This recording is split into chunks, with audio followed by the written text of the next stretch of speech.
Welcome back, everyone. This is DA Sports. I'm your host, DASASIN. I want to thank you all for tuning in. This is episode number 23. In today's episode, we got to get into just a couple things. Of course, we're going to recap my picks from NFL week number 12. And then we're going to finish the episode, of course, with my top 5 and worst 5 NFL rankings. So let's get into it.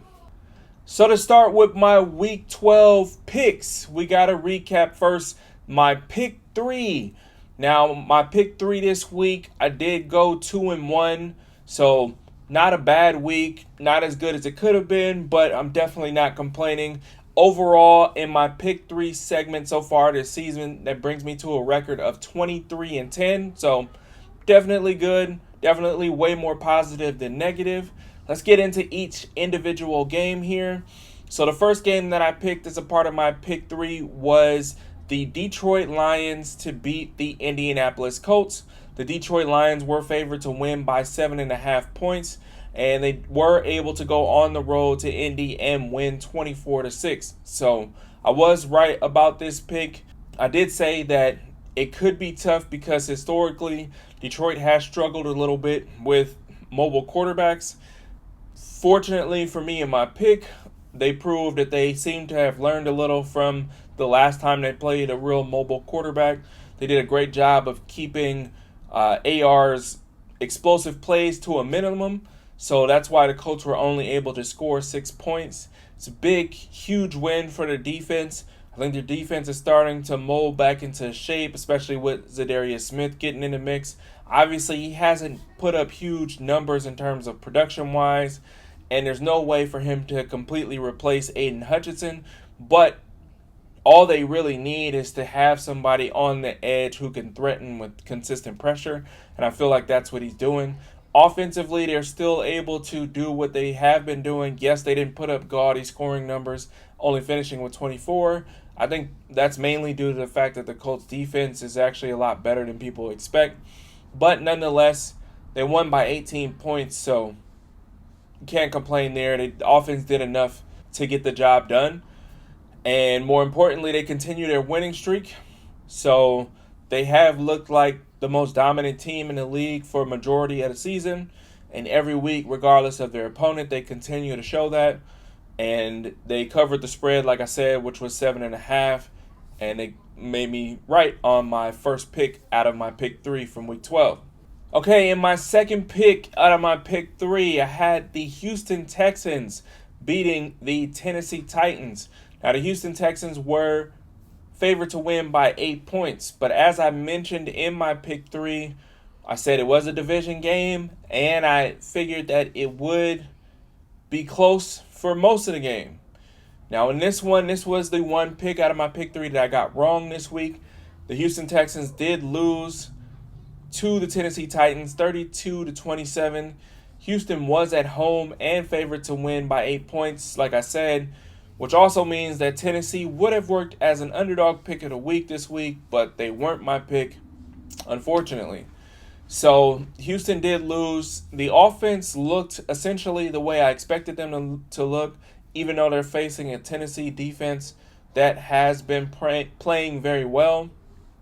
They put up 27 points. You really can't complain with that. The surprising part was I expected that Tennessee's offense, who hasn't really been that productive, was going to continue to not be productive against Houston's defense, who I feel like has been pretty decent for most of the year. Well, in this matchup, that wasn't the case. Houston's defense definitely let them down. Tennessee was able to score, I think this is the most points they've scored all season. So not a good look for a division rivalry game at home. Now, thankfully for Houston's sake, I think every other team in their division other than Tennessee lost. So they still have a huge margin in terms of winning the division outright, but not a good look for us in terms of my pick 3 picks. And hopefully Houston can get it turned around the next week. Obviously, this loss has led to a lot of talk about is C.J. Stroud having a sophomore slump, which is what's really common, especially after he had such a great rookie season. I think that, yes, technically this year has been not as good as last year, but I think a lot of that has to do with the things around him. They have had some crucial injuries for one. I think the only distinctively big difference between CJ Stroud last year and CJ Stroud this year is that he's throwing more picks. I think also that comes with the territory when you go with somebody who feels more comfortable in their offense. You tend to push things a little further. You tend to try a little harder because you have more confidence in yourself that you can get the job done because that's what you did before. So I think that's the main contributing factor to why he has so many more interceptions this year. But nonetheless, Houston is still sitting in a decent spot. Now, the last game in my pick 3 was the Minnesota Vikings to go on the road and beat the Chicago Bears. The Minnesota Vikings were favored to win by 3.5 points. They did not cover the spread, but they did get the win. So this was my second correct pick out of my pick 3 this week. They won 30-27. Now, as I mentioned in the other games, when it comes to division rivalry games, it really doesn't matter what the record is like. There's a huge reason why this was one of the games that a lot of people were picking as a potential upset, with Chicago potentially beating Minnesota. Chicago has looked much improved since they made the change at offensive coordinator. Caleb Williams has looked much more productive the last 2 weeks. And in both cases, they played division rivals where they were right in it at the very end of the game, but unfortunately weren't able to pull it off. Now, Minnesota actually had a much bigger lead than the final score suggests, but they fell apart at the very end of the game, giving Chicago a chance for a late score, and then they were able to get an onside kick, get in field goal range, kick the field goal to send it into overtime, and Chicago even got the ball for it first. So they had an opportunity to not only overcome the huge lead, the huge deficit that they had in the fourth quarter, but to win, but they weren't able to produce anything with their drive. Minnesota then got the ball and was able to get themselves in the field goal range and was able to pull out the win. So huge win for Minnesota. I think they've kind of been slipping under the radar. Nobody's really talking about Minnesota as one of the top teams, yet they only have 2 losses on the year, which came back-to-back. One of these losses came to the Detroit Lions, who obviously have been regarded as the best team in the league. So nothing really to complain about. They're really sitting in a great spot, being able to stack up so many good wins, especially division wins like that, and for there not to be essentially a lot of pressure on them because nobody's really talking about them. So they continue to win and continue to prove that they're a team that should be accounted for as the season wanes down. Now, the next pick out of my picks for this past week was my lock of the week. This week's lock of the week was the Kansas City Chiefs to go on the road to Carolina and win. Now, the Chiefs were favored to win by 10.5 points. Unfortunately, they did not cover the spread. This is one of those games that I actually expected them to cover the spread, and they didn't. Now, they did look pretty much in control for most of the game. They did get the win, though, so it still counts as my lock of the week. They won 30-27.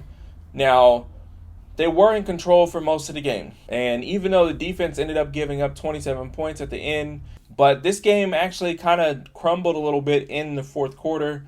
The Carolina Panthers got some very favorable calls at the end that allowed them to continue their drive in the fourth quarter. Also got some favorable calls on defense that ended the Chiefs' drive before Carolina's last drive. Nonetheless, I have to give credit where credit is due. Bryce Young looks great. Ever since he's been back from being benched, he's looked like a player who was once picked at number 1. So definitely for Carolina fans, they have a lot to look forward to. I think they should feel secure in their quarterback choice right now. He's gotten the offense really rolling and clicking on all cylinders, hitting several different targets throughout the game. He threw some very tough passes, even when being blitzed, getting hit at the same time, short window throws and everything. So Bryce Young looked great. They were able to tie the game late, but in typical Mahomes fashion, he got the ball with the game tied with a minute and a half left in the game, and we essentially all knew what was going to happen. He led the team down, got him in the field goal range, and even though Butker is injured and they had a replacement kicker, they were able to make the kick and get the win. So a lot of people have been saying they were disappointed, expecting them to win by more. And personally, yes, I did pick them to cover the spread, But I also mentioned that they don't really do well with huge spreads.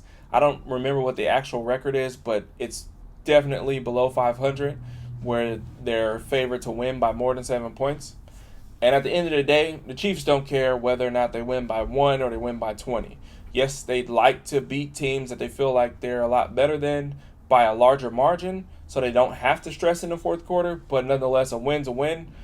And at the end of the day, that's all that really matters. Nobody's really going to care how you won if you end up winning the Super Bowl. So that's it for the lock of the week. Before I finish my lock of the week, I had to mention, yes, I got this week's right. And for the season, I'm now 8-3 on the lock of the week. Actually had 7 wins in a row for my lock of the week. So hopefully we keep that trend going.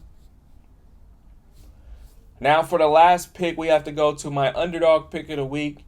This week I had the New England Patriots as my potential upset to beat the Miami Dolphins. Unfortunately, they didn't win. They didn't even come close to the 7.5 point spread. They lost 34-15. This one was somewhat shocking, even though I wasn't surprised that Miami won.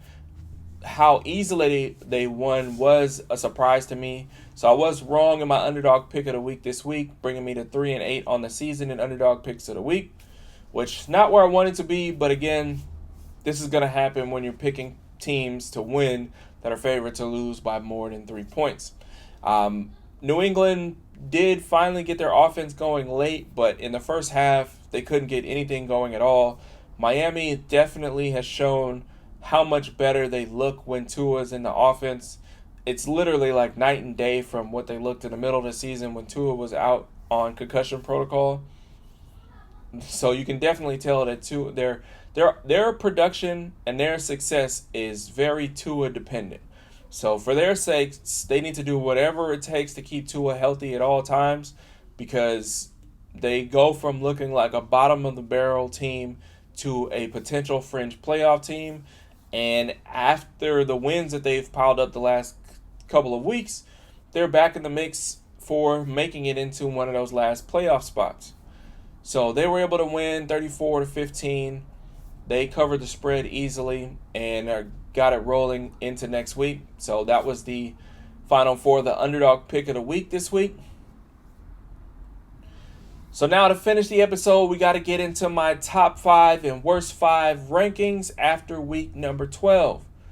Now, of course, at 1, we got to go with the Detroit Lions. The Detroit Lions have won, I believe, 7 or 8 straight right now. They only have 1 loss earlier in the season. As I mentioned earlier, they've been the most productive team in terms of offense, defense, special teams, game after game, getting it done. And what I think separates them from the other team that only has 1 loss is that they're able to beat the teams that are less than them by a large margin. So they don't give those teams any hope that, oh, maybe we could play with them. They pretty much crush them from the jump and then step on their throats and keep going and showing pretty much a message to the rest of the league that they're probably the team that's most likely to make a threat for the Super Bowl this year. Now at number 2, I have to go with the Buffalo Bills.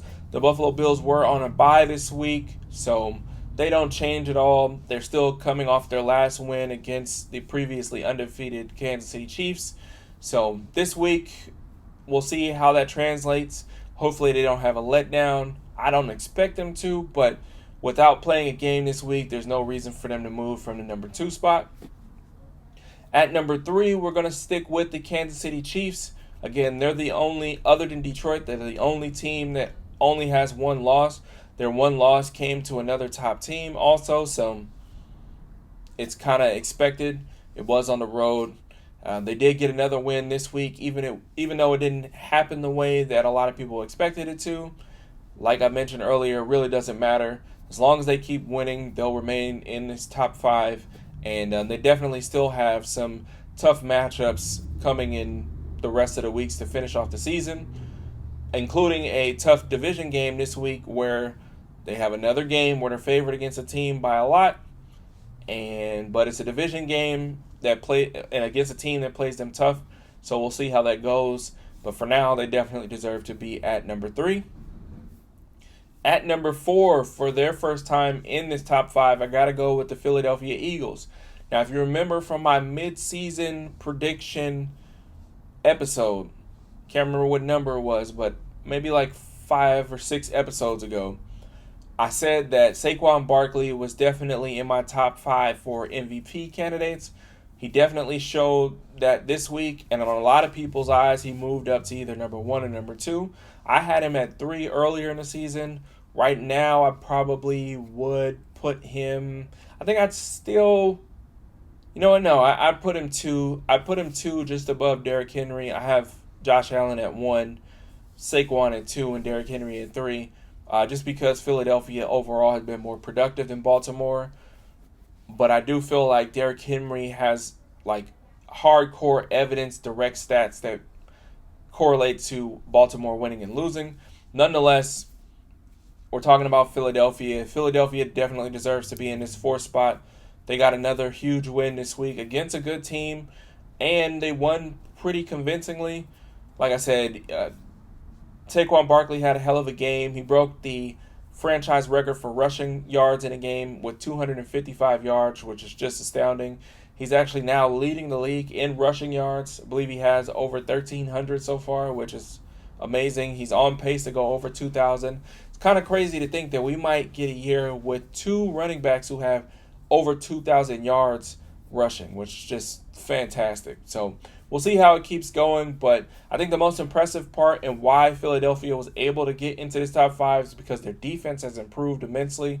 I don't believe they've allowed more than 10 points in the first half in the last 3 or 4 weeks now. So definitely impressive, especially because their defensive secondary was their weakness on the team, and they've seemed to kind of figure things out there. And then coming in at number 5, I got to go with the Minnesota Vikings. Another team that only has 2 losses on the season. As I mentioned earlier, they're kind of sliding under the radar. They've had some close wins against some teams that people thought, well, if they're really that good, they would have beat them by more.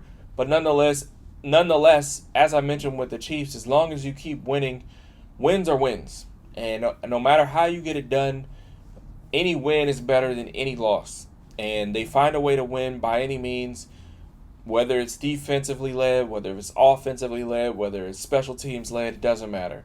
And as long as they keep winning, especially considering that they're in the toughest division in the league right now, it's definitely kudos to them, and they deserve to be in that number 5 spot. Now for the worst 5, at number 28, we got to go with the New England Patriots. New England was picking up momentum. I do still think that Drake May has been playing pretty well, considering he is a rookie quarterback. I mentioned in the last episode that I had him number 2 amongst rookie quarterbacks. Right now, I have to drop him to number 3 based on how Bo Nix has looked. But nonetheless, I still think that he's been impressive for a rookie. And unfortunately, though, it hasn't translated to wins. This week was the first week in the last, I believe, 3 weeks where they actually got blown out in a division rivalry game, so that's not good. So New England has slid back into this worst 5, and they are at 28 for this week. At 29, I got to go with another team in that same division. It's the New York Jets. Now, the New York Jets were on a bye week. I think this is the week where New York has kind of come to grips with the fact that they're just not going to be a good team. All of the hype and the bubble of hopes that kind of flew in the air with Aaron Rodgers being the quarterback has long gone. There's pretty much nobody expecting them to make a playoff push. They're just kind of now trying to figure out what's going to be left for the rest of the season and what the outlook looks like for next season, whether or not Aaron Rodgers wants to play next season, and whether or not, if he wants to play, that the Jets want him to play for the Jets. That will all be determined. We'll see how they finish up. I mean, honestly, like I've mentioned before, there's no benefit in being a middling team, so you really essentially would prefer, if you're Jets fans, for them to lose, but obviously they have too much pride to, just play all backups, so they're going to continue trying to win. We'll see how it goes, but they definitely deserve to be at the 29 spot right now. At number 30, we got to go with the Jacksonville Jaguars. I haven't talked about the Jaguars as an entire season view yet, But looking back on it, this is probably one of the more disappointing teams this year. If you think about the fact that Trevor Lawrence signed his new deal this offseason, and there was all this expectation that they were really going to get it going. They figured out their run game. They added to their pass game this year with adding Gabe Davis.